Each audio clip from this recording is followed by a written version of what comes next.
Vamos falar de cinema agora por aqui? Vamos mergulhar no universo dos filmes que mostram a rotina dos profissionais da medicina, que entram realmente nos hospitais e mostram como tudo acontece por lá. Será que essas histórias elas são reais? Ou elas são fruto da ficção? É sobre isso que nós vamos conversar agora com dois especialistas. Um especialista em cinema e o outro em medicina. O cara da locadora, Rafael Argemon, seja bem-vindo. Olá, Pamela. E Renato Kifuri, nosso querido médico com a gente mais uma vez, seja bem-vindo. Obrigado, Pamela. Olá, Rafael, prazer estar aqui com vocês. Estou muito animada porque esse é um tipo de conteúdo que eu gosto muito de assistir. Tem filme, tem seriado e eu gosto de assistir justamente porque mostra esse bastidor que me soa real e hoje, com a sua opinião, saberemos se é real ou não. Vamos começar falando do Sob Pressão, que era um seriado incrível, transmitido na Globo e que fez um especial com 2 episódios, que é o Plantão Covid, que mostrava, né, o retrato dessa fase tão difícil, dessa pandemia que vivemos. Exato. Esse seriado chamou muita atenção, né, Rafael? Porque ele mostrava o que a gente estava passando. Exatamente. Eu até fui na coletiva do ano anterior, que era para ser o último ano da série. E eles resolveram retomar a série por conta desse assunto tão urgente. E a Sob Pressão sempre foi um pouco didática, num bom sentido, de tentar colocar a realidade dos hospitais no Brasil e tal, das emergências. E essa temporada foi muito especial. Eu lembro, entrevistei eles por videochamada ainda, porque era outubro de 2020, a gente ainda estava na pandemia. Foi um trabalho muito cuidadoso que eles fizeram e eu lembro que eles ficaram muito emocionados, porque foi uma temporada diferente, atípica, que foi, além de ter sido só 2 episódios, mas que todos os personagens acabaram aparecendo mais, além do Júlio Andrade e da Marjorie Stiano, que eram meio que os protagonistas ali, né? Eu me recordo que os atores comentaram muito sobre o fato da dificuldade de usar o equipamento de proteção, dos machucados que eles tinham no rosto, que era também algo que os médicos viviam. Antes de saber a sua opinião, podemos assistir um trechinho que foi uma cena muito forte e que marcou realmente a pandemia. Vamos adaptar o respirador para os 2. Eu preciso de 2 peças T. Tá. Ó, preciso de outra dessa aqui. Aqui. Os 2 estão em falência respiratória. Uma máquina só não vai dar conta. É o que dá para fazer. Dá.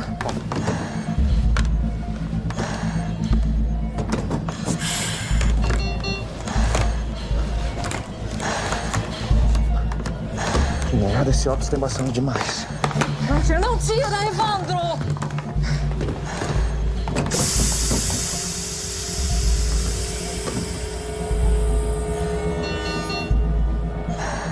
Oi? Conecta no paciente. Tá. Me dá, Carolina.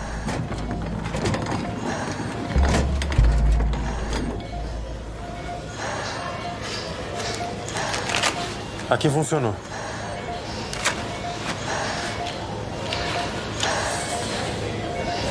Agora é esperar. A gente fica sem Pra ver ar quanto tempo eles aguentam. assistindo esse episódio aqui. 2 pacientes dividem, então, o mesmo respirador. Isso é algo real? Aconteceu mesmo na pandemia? Infelizmente, Pamela. Infelizmente, da pandemia, como o próprio Rafael citou, algo que absolutamente sai do normal, onde a gente vivenciou cenas como essa com muita frequência. Hospitais lotados, hospitais de campanha, falta de equipamentos para proteção do profissional da saúde, falta de equipamentos para ventiladores e outros equipamentos médicos para tratamento desses indivíduos. Manaus viveu um caos desse tamanho, onde a gente não tinha oxigênio realmente para os pacientes, com uma sobrecarga muito grande, não tinha leito. Muitas vezes não conseguia remover os corpos. Olha, a pandemia realmente mostrou um lado muito triste da estrutura de saúde, que a gente não está preparado para enfrentar uma pandemia. Acho que esse filme retratou com muita realidade, de fato, o que aconteceu nesses tempos de pandemia, como sofremos e como mudamos, né? Estávamos todos em casa, a gente internava indivíduos que nunca mais viram seus familiares, a não ser por uma tela, porque eles entravam, ficavam isolados e evoluíam mal muitas vezes. Então, umas cenas que famílias que perderam filhos que perderam pai e mãe, crianças órfãs. Então, nós temos histórias enormes e de uma época que a gente tinha medo de tocar em maçaneta, apertar botão de elevador. E sair de casa, né, para trabalhar, como os profissionais da saúde tinha muitos profissionais da saúde ali se arriscando a sua própria vida para tentar. Então, esse filme realmente é emocionante para todos nós. Nossa eterna gratidão a todos que trabalharam nessa pandemia. Vamos mudar agora para Dr. House? Sim. Dr. House. Eu sou fã de carteirinha desse seriado. Esse é aquele médico que soluciona casos muito complexos, mas ele tem uma conduta atípica, porque ele é ríspido, ele chega a ser mal educado, tanto com os pacientes quanto com a equipe médica. O que você pode contar pra gente desse seriado? A série que elevou o nome do Hugh Laurie, né? Que era um ator inglês. Muita gente na época achava que ele era americano, porque ele faz o sotaque americano muito bem, assim. E é curioso porque ele é um pouco dessa época de protagonistas anti-heróis.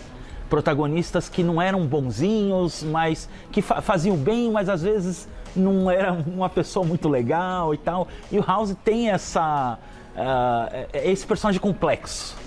E essa complexidade do personagem meio que é colocado na história, porque são histórias de hospital, mas que ao mesmo tempo também de mistério, meio CSI, porque ele sempre investiga umas doenças que eu mesmo não sei se é verdade ou não, né? Muito mirabolantes e tal. E isso fez esse seriado virar uma febre, desculpa até o termo, né, na época, e o Hugh Laurie nessa época brilhou muito, assim, como o Dr. House. Vamos assistir um trechinho para quem nunca viu, entender como é que esse médico trabalha. Tive dor de cabeça 2 vezes no mês, um pouco de febre, não consigo dormir e tenho dificuldades para me concentrar. Pelo jeito não, quando está pesquisando isso na internet. E você não acha que isso pode ser fibromialgia? Excelente diagnóstico. Tem alguma coisa para isso? Eu acho que de fato posso ter. Preciso de 36 Vicodin em troco para $1. Pois não.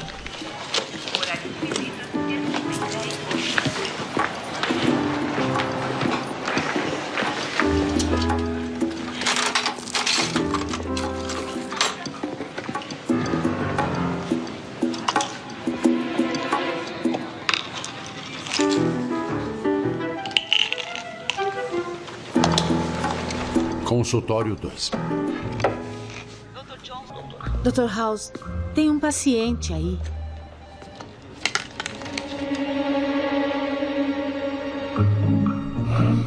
Ele quer mais remédio. Tem troco por $1? O House, então, entrega para esse paciente placebo, balinhas, e o paciente sente a melhora. Doutor, isso existe? Vocês usam placebo na vida real? Isso existe. O fenômeno, o efeito placebo conhecido na medicina, ele é real. Ele é descrito como uma melhora subjetiva de pacientes que tenham alguns sintomas e, às vezes, sintomas orgânicos. É descrito com alguns sintomas orgânicos, como depressão, como, às vezes, sintomas de distúrbios como ansiedade e outros de saúde mental.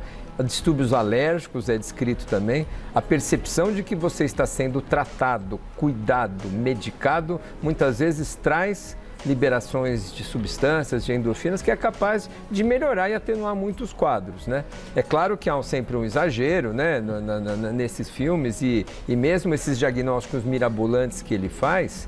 É claro que hoje em dia é muito pouco provável, né? Alguém que tenha uma única visão, você se cerca de especialistas hoje para fazer um diagnóstico bem feito.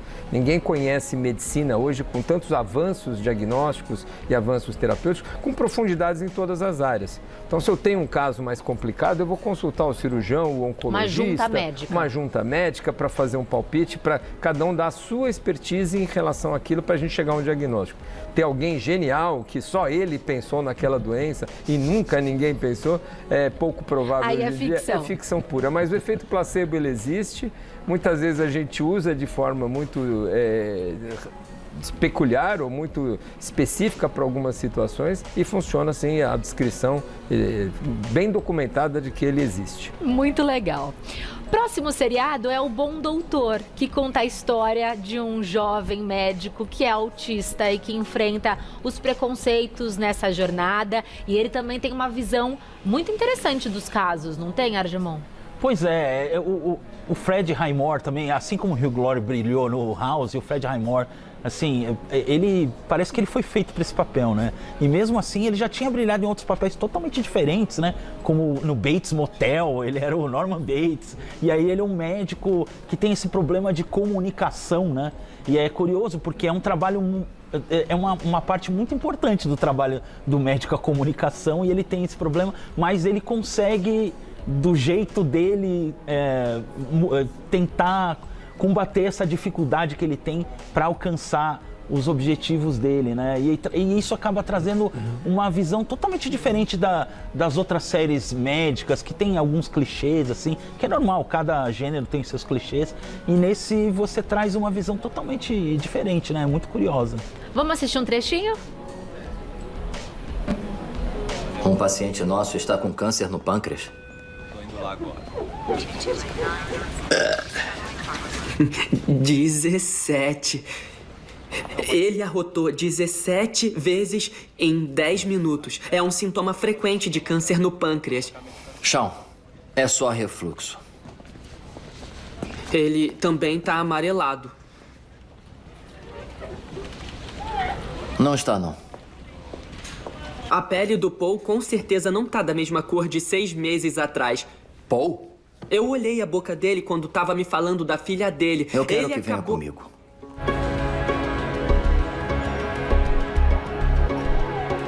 Oi, Sean.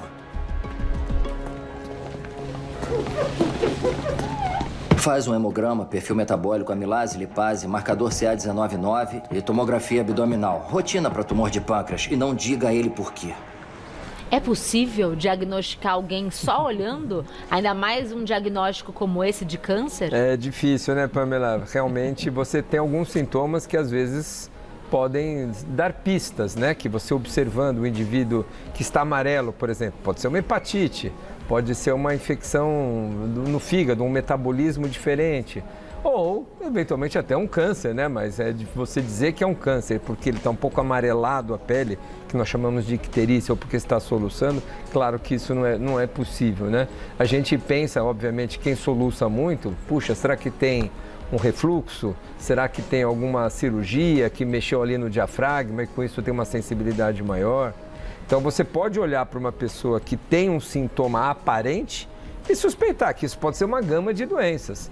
Eu olho para você e vejo que você está tremendo. Será que ela está tomando algum remédio? Será que ela tem uma síndrome de Parkinson? Será que ela... Existe uma gama de doenças. Agora, fechar um diagnóstico por um único sintoma ou um único sinal, não é nem um sintoma, né? Um sinal que a pessoa demonstra, é muito pouco provável, faz parte da ficção também e de uma eventual genialidade que eles normalmente associam, né? Os quadros de transtorno do espectro de autista se associa a algumas altas habilidades, né? Então, o que eles tentam colocar na série é alguém portador de um transtorno do espectro do autista e que tem uma alta habilidade, uma grande habilidade em fazer diagnóstico, perceber medicina.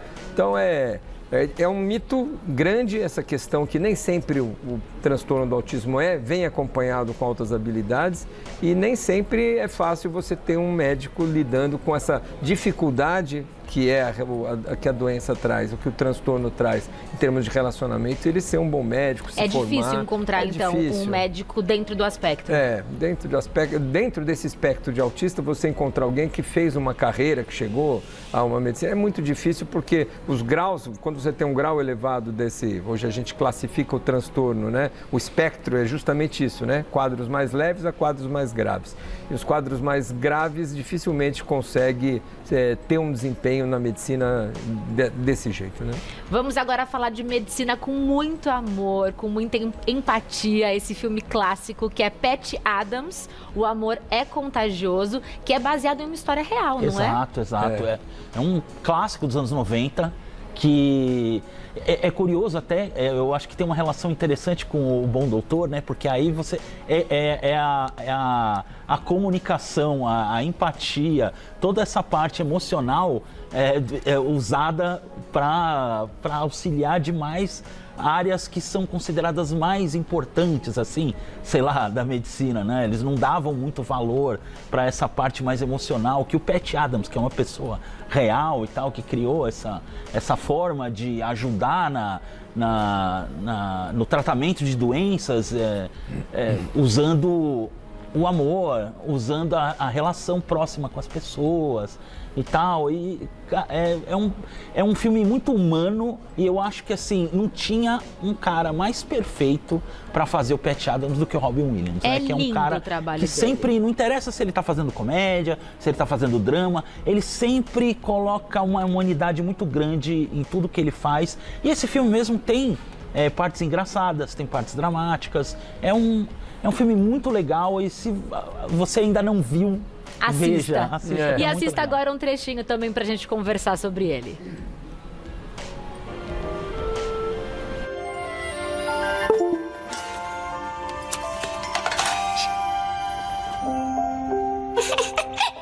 Eu estou resfriado. Só um pouquinho. Meu nariz está vermelho? Ah, está. Tá vermelho. O que é isso? Você não sabe? Vamos descobrir. Táxi!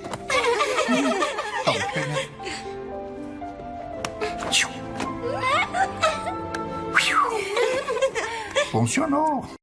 A gente fala muito do corpo físico e da emoção também, desses dois campos, que quando a gente se sente bem, dói menos. E o oposto também acontece. Isso é real, doutor? É demais, né? A gente aprendeu muito neste momento deste filme, dessa década, que o tratamento ele tem que ser um tratamento integral do indivíduo. Você não pode olhar para o pâncreas dele, para a doença só dele. Você não pode olhar só para o seu coração no infarto, uma criança que está com câncer. Se você consegue, de uma maneira geral, ter um tratamento mais holístico desse paciente, olhar para a empatia, acolher esses indivíduos, o tempo de internação diminui, a recuperação da doença é melhor. Há vários estudos demonstrando isso, que nós passamos a chamar equivocadamente de humanização do atendimento, né? Como se a gente um dia não fosse humano, né? Nós começamos a humanizar o atendimento, a gente fazia o que antes, né? De humanizar o atendimento. Mas quando a gente colocou a relação interpessoal e a empatia como parte do tratamento, isso obviamente modificou. E surgiram uma legião de outras entidades e que buscam isso. Os Doutores da Alegria, que é uma grande, vamos dizer, organização em todo o Brasil hoje, com palhaços que visitam enfermarias pediátricas, que trazem alegria para aquele momento de dor, de tristeza para a família. Esse bem-estar que você provoca ao sorrir, ao se divertir, isso ajuda e melhora no tratamento. Isso, sem dúvida, foi um divisor de águas para nós na medicina. E é bom para o paciente, é bom para o acompanhante, é bom para os médicos, né? É bom para os voluntários que fazem esse trabalho. Parabéns a todos. Que encontro, eu adorei. Vamos fazer mais. E você de casa encontra o Cara da Locadora no @Cara da Locadora. É só seguir, tem muitas dicas por lá. E Renato Kifuri no @Renato Kifuri. Tem um I, né, doutor? Tem um I. Então, Renato Kifuri, é só seguir também. E sempre bem-vindos aqui no Mulheres.